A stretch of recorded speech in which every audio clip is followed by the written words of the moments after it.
What is up, guys? It is the Scarlet Duelist back again with yet another deck profile that I am confident calling really pretty good. I sincerely believe that this has tier 1 potential, which is why that was in the thumbnail. That was not an attempt at overhyping and going full Team Sam on you, but I really do believe that this deck can top major events, especially if you take the skeleton that I have here and you tweak it to use maybe some more cards that are beyond my budget, even that are just better. But even so, even if you play it the way that I'm playing it right now, I firmly believe that it will be as effective. For those who are my returning watchers, yeah, I'm back. I didn't die. Basically, what happened was I had some profiles ready to go around December, and then the Master Rule 5 thing got announced, and then life just got busy in general, and then we got the new ban list, then I got the flu, so there was just no video making happening. I am not apologizing for that, but that's the reason. So now that all that's over, I'm back making Yu-Gi-Oh! Profiles.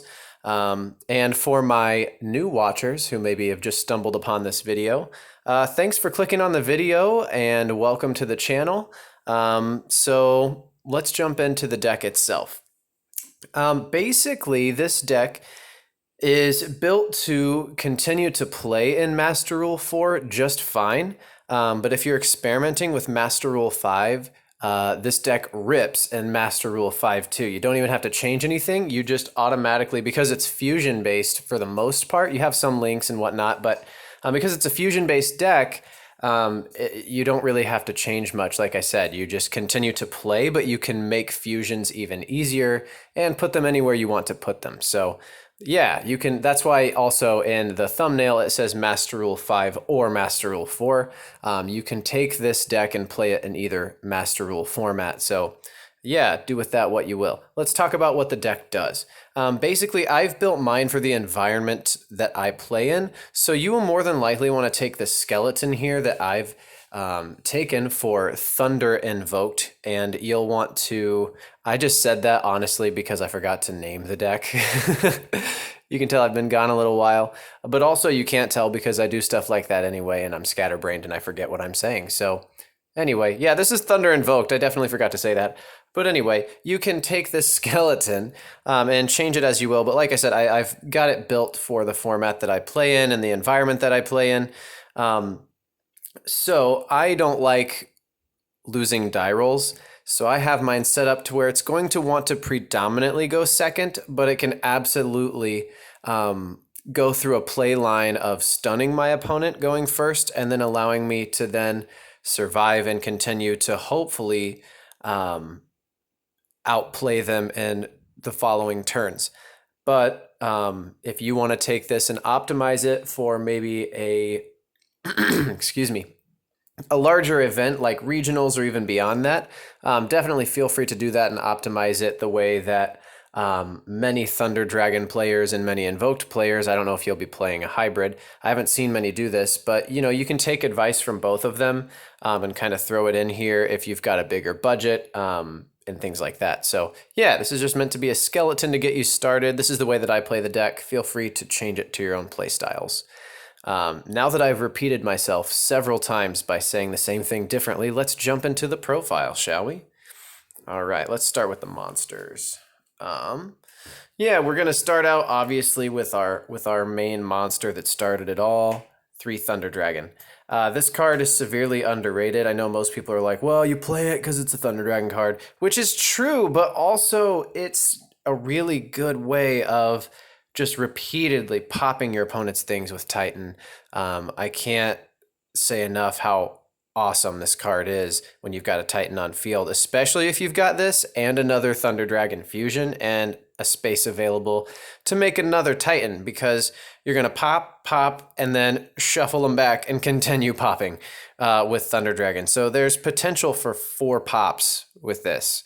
So keep that in mind. This is a very underrated card. Next, we've got Thunder Dragon Roar at 3. This one is the second best Thunder Dragon card of them all, in my opinion. I'll get to which one I think is best later, but I think Thunder Dragon Roar is an amazing play starter if you combo this with Allure, if you combo this with Aloof Lupine, or you even use it with Gold Sark. This really helps to bring out some other Thunder Dragons. Whichever one you're missing from your deck, you special summon that. I usually bring out Thunder Dragon Dark, so then I can link it away and then further search. But yeah, amazing card. Second best one in the deck for sure. You want to have this card. Next, we've got Thunder Dragon Dark, which I just mentioned. I think this one is the best card. Now, the problem with this card for me is I don't know what it is, but I always open on two of them when I don't want to. But when you don't do that, it's really, really nice. Because if you special summon this somehow, either off of a Hawk or off of a Roar, you then get to link it off and then get its search effect. It's also really nice because if you are going second and you open on one in your hand, what you do, especially in the Invoked version of this deck, which we are currently playing, you, at the end phase, discard this, use its effect, discard it to search another, because then you have potential to banish it, or you at least, at the bare minimum, have loaded your graveyard to be able to use Thunder Dragon Fusion if you can get a couple more things out or a couple more things in your graveyard. So Dark is a really good card. It also allows for popping with Titan, so keep that in mind too. When you activate it, it's a quick effect, so you can chain your Titan and pop some things. So very good card. You've got 3 cards in this deck that allow you to pop with Titan, which is really nice. Then we've got 2 Thunder Dragon Hawk. I know a lot of people run 3, but for me, I just haven't found this in this particular build to be that useful. In the pure build, I run 3, but with the Invoked build, Hawk kind of... it's not necessary, I should say. You kind of just see it when you want to see it. It's very searchable, so there's a very good chance that you'll be able to search this with Dark or with a Thunder Dragon Fusion if you truly need it. But if you open on it, it's still possible that it unclunks things and things like that. It's just not something I want to top deck. And because Thunder Dragon cards are so searchable, I think 2 is plenty. The mulligan effect is interesting and good in those niche situations, but it doesn't come up a lot. The deck's pretty consistent. And then, of course, the special summon is usually there for if you had a clunky hand. Then you need to discard this to bring out something and so on. But you don't often absolutely need a Hawk in order to get things going. Then I've got 3 Thunder Dragon Matrix. I call these guys the bullets. I really like having 3. I know some people have cut this down to 2 in certain builds, but it's a light target. Combos well with being banished to make a COPPA, and then you search another one, and then you've got a bullet ready for when you make a Titan. So I just like having this at 3. It also is very nice for if you do have to, on the off chance, normal summon this. It links right into Salamangreat Almirage, which then creates a different type and attribute for you. So if you never see an Alistair, what's really cool is if you manage to special summon a Thunder Dragon card, or you manage to use Instant Fusion, normal summon this, link it off into Almirage, search for another one, and then you link those 2 monsters into the Invoker of Madness, and then you can get out some things by using Thunder Dragon Fusion. Then you've searched an Invocation, and then Madness counts as an Alistair, and so on. So you'll still end on a Titan and an Invoked monster to hopefully keep your opponent at bay until you come in next turn and destroy them. So yeah, really good card. This is very versatile, a lot more versatile than people give it credit for. Finally, our last Thunder Dragon card is Thunder Dragon Duo. Really, this isn't, even if you cut this for something else, that would be fine. I like it. It comes in handy when I need to extend into another monster for link plays, and it's searchable by, I usually search it later with a used Thunder Dragon Fusion and then go off and kill my opponent next turn. So, or I guess in the turn that I get it. So really good. And then obviously then triggers those banish effects if you've got a light and dark Thunder Dragon in the graveyard. So pretty good card. Excuse me. I cannot get past this cold left over from the flu. So forgive me for clearing my throat so much. Then we got 2 Aloof Lupine. 3 would be clunky. 2 is just right. It's just another play starter. You don't want to run more because you're also running Alistair, and you don't want too many normal summon dependent effects. But Aloof is really good. If you don't see an Alistair and you see this in some Thunder Dragon cards in your hand, it gets plays going. So really, really good card to get things going when you don't see an Alistair, like I said. But other than that, you don't need, you don't need 3. It's not the best card in the deck. And I've also opted out of the Battery Man play just because it's a little better in the pure build, but in this build it kind of conflicts because you would rather normal summon either this or Alistair to get things going. Battery Man would be pretty inconsequential and you just kind of be stuck after playing it. Then finally, we've got 3 Alistair. You know what this does. It gets you your invocation, and it's got that cool honest effect for when you're going in for the kill. So really, really good card. It's one of my favorite engines. So definitely, you're going to need this, obviously, if you're playing the Invoked engine in your Thunder Dragon deck. You can't really play it without this card. So yeah, there's that. We'll move on. Finally, we've got our 3 hand traps and our only hand traps, Ash Blossom. You could really substitute this for whatever hand trap meets your fancy. Right now, for me, Ash is the best hand trap that I have. If you have something like Imperm, or even if you want to try Gamma, you'd have to kind of tweak some things. You can do that. But right now I stick with Ash. If I had Imperm, I would probably play that instead, just because right now it just feels like it'd be more effective. I don't know why. But maybe not. Maybe I'm wrong. Maybe I'm definitely just saying that off the top of my head right now. I have no idea if that's true. So don't at me in the comments. I was probably wrong. But oh, wow, I'm really good at picking things up. Next, we'll go into the spells and traps. Yes, we have 1 trap. We've got 3 magical meltdown, but also I'm lying because terraforming makes 4 magical meltdown. The only thing that sucks about having to run this at 3, and you do have to run it at 3/4 just to make sure you've got some consistency with the Invoked engine. Yeah, like I said, the sucky part about that though is you can't play meltdown more than once per turn. So when you open doubles, that really sucks. But unfortunately, it's an evil that we have to deal with. Now, it is my personal opinion, and this is not a ban list video, nor is it a ban list video. Did I just say the same thing twice? This is not a ban list channel, nor is this a ban list video. I don't know what I was trying to say. This video is not about the ban list, but really quickly, I do anticipate Meltdown being hit. And just so you guys know, I do have a solution for that I'll be coming out with after the next ban list, but that's just a prediction, so I could be totally wrong. So we'll see. Either way, I hope that I can fix the deck to keep it playable because I really love this deck and the ceiling is so high. Next, we've got 3 Allure. It is Pot of Greed plus, so definitely play this. You've got lots of Dark Thunder Dragons that plus off of being banished. Plus, I keep saying plus, you get to draw 2 cards. So yeah, the chances of drawing into those are pretty high. And then you get to banish them and get more things happening. So play this card. It's amazing. We've got 2 Instant Fusion. 3 would be clunky because much like Magical Meltdown, you cannot play more than 1 per turn. However, Instant Fusion is less of a necessity, so we can get away with playing it at 2.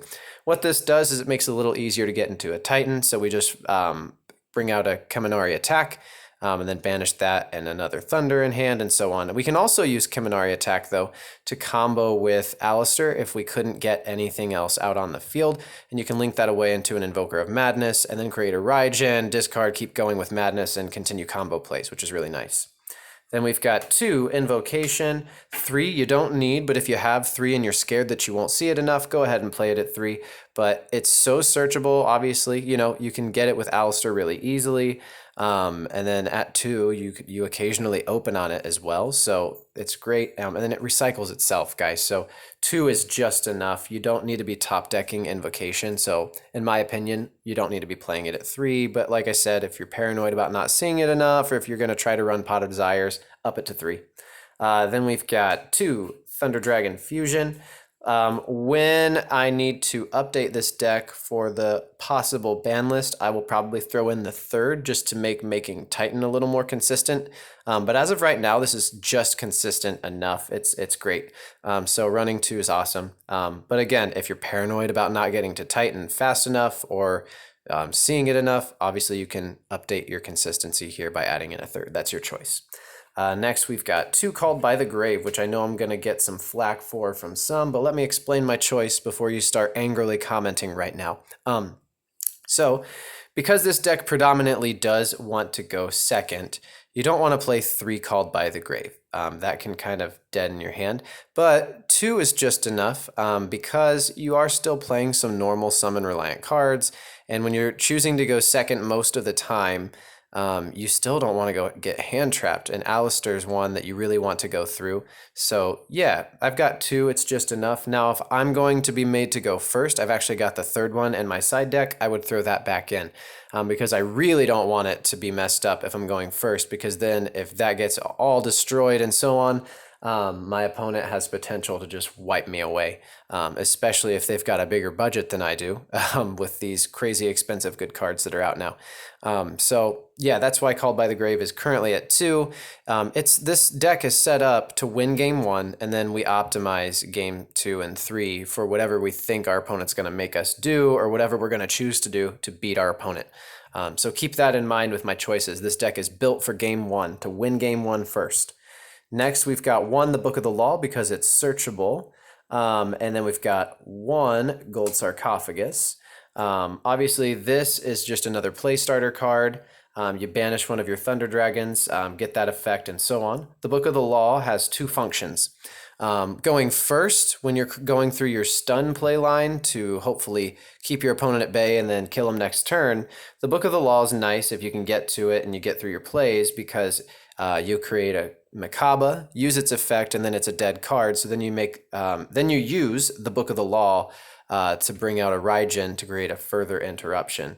And then if you have Madness on the field, that actually counts as a fusion summon. So Madness will then discard another card of yours, but then get you an invocation for next turn so that you can kill him. So yeah, really, really good card. Searchable though, so we don't need to run more than 1. Our last and final card is Thunder Dragon Discharge. I found this in my binder and I was like, whoa, this is perfect. This is the perfect 41st card. So yeah, we're at 41 cards now in the main deck. What Thunder Dragon Discharge does is it prevents the activation of your Thunder Monster's effects from being negated. So that means if you get your setup going first and you want to stun, and you use that Dark effect, Thunder Dragon Dark's effect, to search out this card, and you've got a Titan and your setup going, your opponent won't be able to negate basically your bullets in hand, and they also won't be able to negate your Thunder Dragon Titan's effects of popping. Now, that's not to say they can't respond. They can still try and chain block you, but if what they have is negation, they cannot activate those effects in response to your Thunder Dragon effects, which is really nice. Then it has a second effect that says, once per turn, if a Thunder Dragon monster is normal or special summoned to your side of the field, you can target 1 spell or trap on the field, then banish 1 Thunder monster from your deck, and if you do, destroy that target. So it allows you to pop some spells and traps that your opponent might have, as well as banish your Thunder Dragons and plus off of those effects from the deck. So yes, it's a trap. It might come off like it's slow, but when you're choosing to go first and you search for this, that doesn't matter. And even going second, it doesn't matter, because you can still, if you end up like opening this and you're like, oh, dang it, don't worry, it's not a big deal. Get your setup, do as much as you can, and if you can't win that turn, set this card and then activate it on your opponent's turn. Have a loaded Titan ready to go, and then you're just going to pop them even more than you did, and they're going to have a hard time dealing with that. So really versatile card. And that is it for the main deck. Let's go into the extra and then finally the side. I'll try to be a little quicker. I realize that now I'm taking quite a bit of time, but I like to explain things in depth. I don't like to just say, here it is, okay, make it. So we've got 3 Titan. Hopefully if you're here watching this video, you know what this card does by now. It protects itself by banishing, I think I said itself. It protects itself. That may not even sound any different on the recording, but it does to me. It protects itself by banishing 3 cards from the grave. Obviously that can create some plussing off of your Thunder Dragon cards if you banish those. And of course its ever so famous pop effect, by activating Thunder Dragon cards in your hand, allow you to destroy things, and it's just a beast of a card. So really good. You want to make this as much as you can. Kaminari attack, you make this with instant fusion to hopefully make either a Titan or use it as material for one of your Link monsters. So really good card, but you don't need more than 1. Then we've got Invoked Macabre at 2. I've never needed more than 2. If you want to run a 3rd, I guess you can. If you don't want to invest in the others, I think this is pretty cheap right now. It's a little cheaper than some of the others for some reason. So go ahead and do that if you'd like, but I've never needed more than 2. It's your Omni Negate as long as you have that card to discard. And that's also a good reason to run a searchable trap, by the way, especially if if you're worried about your opponent having a trap, before you go into the battle phase, you can go ahead and search that trap so that you have at least 1 card in your deck that allows you to negate traps. So that's just something to keep in mind. It has some synergy there. Excuse me. Then we've got Invoked Raijin as a further interruption. We can make this by either using Kaminari attack or using the Book of the Law, but it's a really nice interruption. Invoked Purgatrio, you can actually make off of 1 Alistair using Almirage, and it is your OTK machine. Then we've got Kaliga, that is your stun card. You got plenty of dark monsters, so you can make this very easily. And it makes your opponent have it, essentially. If you understand that phrasing, they're going to have to deal with this before they do anything else to you, and that might cost all their resources and cause them to pass. What this does is it often keeps you alive for that next turn to come back and win. Then we've got the Super Dreadnought Rail Cannon Gustav Max. Wow, they need to work on making that name shorter, maybe abbreviated or something. This is also to help you push for damage if maybe you attacked with 2 Titans or whatever, but couldn't get all that damage from battle. Overlay your Titans into this and deal another 2,000 damage. If you don't like this card, though, you can obviously take it out for some other tech choice. Then we've got Salamangre Almirage. This is a 1-card Purgatrio with Alistair. And it also really helps to be able to instantly go into your Invoker of Madness. So whether it's Alistair or your Thunder Dragon Matrix, you can link either of those away into Almirage to create a different type and attribute so that you can then go into your Madness and set off some more plays. Then we've got Alistair, the Invoker of Madness here. This card is insane. I understand that it's really expensive, but there's a reason. If you make this card in Fusion Summon at all, you're just going to continue to combo off and make 2 to 3 more fusions, which is insane. And you can even use him as a regular Alistair the Invoker. So that's what's really cool and why this card synergizes so well with Thunder Dragons. I'm going to take a minute to explain that. So fast forward like a minute if you don't care about the explanation. So Madness is really cool because even if you don't see Alistair at all, you didn't see Invocation, you didn't see anything to do with that, if you can get 2 monsters out with a different type and attribute, you can make Madness still. And then as long as you've managed to search either or run into Instant Fusion or Thunder Dragon Fusion, you can then get a monster out there, then discard, which could turn into plussing later, and then that searches for an Invocation, and then you can use him as the material and then create an invoked monster and then possibly banish another Thunder Dragon from grave, search another card or summon another card, whatever you may want to do. But yeah, this is a very versatile card, and it allows for you to create invoked monsters a lot more consistently. This makes it possible to make those monsters without necessarily seeing Alistair right away. So it kind of unclunks your hand and allows you to still go into a turn 1 board if you're forced to go first. It's also good going second, though. Then we've got Cross Sheep. This one, right now, I'm still debating whether I'm going to keep running this or the Twin-Headed Thunder Dragon. Both have their merits, and they both do the same thing in a different way. Basically, each one allows you to extend and recycle things, but for different reasons and for different ways. So the Twin-Headed Thunder Dragon is there to kind of recycle, obviously, your Thunder Dragons, and then bring out a body on board that you can potentially use to make into a Thunder Dragon Titan. So that's the possibility. It kind of unclunks hands and so on. And then Cross Sheep is just good because it brings back another low-level monster, possibly an Alistair. If you've got an extra Invocation, you can make another monster, possibly a Thunder Dragon Matrix that you could just use as link material and so on. So this is also very versatile. If the budget doesn't allow for Cross Sheep for you, just run the Twin-Headed Thunder Dragon. There's a lot of merit in that, and it'll still help you unclunk and recycle things and do things like that. It's just, again, it's not going to be in the same way that Cross Sheep does, though. They do 2 similar things, I should say. Next, Phoenix for that back row hate. You don't run a lot of main deck back row hate. That's in the side deck, but you do have a lot of destruction ability in the deck. So it shouldn't be too much of an issue game 1. Again, this deck is built for game 1, and then your side deck for games 2 and 3. So keep that in mind. Those of you that are like, well, why aren't you running that? That's why. This is the way I'm going to do it. And finally, my last card is Nightmare Griffin. This is really nice when I just need to stun my opponent. I can go through play lines where I can get this in my main monster zone, so it's not pointing to my opponent's monsters, but it's still pointing to maybe a Titan or two, or even an Invoked monster. So this can be really good, and I can also do that mid-game when I'm developing advantage, because again, we think beyond turn 1 and 2. This can help shut off my opponent's effects from activating. Mid-game, if they're starting to if we're kind of having an advantage battle of just back and forth. So Griffin kind of comes in clutch there. And then it also allows you to recycle some spells and traps upon the summon. So that's really nice to bring back some of those spells and traps to be able to use. So yeah, I mean, it can't be activated this turn, but still, that's still pretty nice. Yeah, that's it for the extra deck. Finally, let's briefly talk about the side deck. If you don't care about the side deck, though, hey, you got the profile. It's over. You're done. Congratulations. End the video. If you care about the side deck, let's do it quick. All right, for Monster Hate, for those combo decks that do too much and they build too much of a board, we've got 3 Nibiru, 2 Dark Ruler.